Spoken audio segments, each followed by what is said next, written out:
Toxic algae blooms are a problem in many North Carolina water bodies. You may even recall some dogs got sick and even died last year because of blue-green algae at Jordan Lake. So now the state is looking to experiment with a new treatment to control those blooms. WRAL climate change reporter Liz McLaughlin explains more about this plan to use a pesticide treatment at a bird sanctuary in Hyde County. Blue-green algae has taken over the waters here at Lake Mattamuskeet, the state's biggest lake.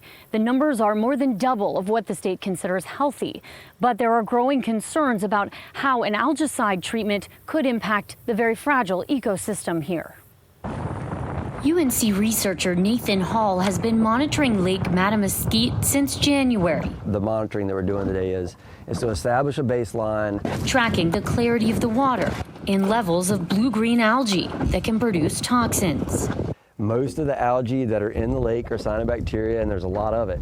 Lake Mattamuskeet has been a troubled ecosystem for many years. So the lake that used to be full of seagrass is now full of sediment and algae. Birds used to feed on that seagrass at the wildlife refuge there. Now they're feeding offshore. Now there's really nothing for them in the lake to eat.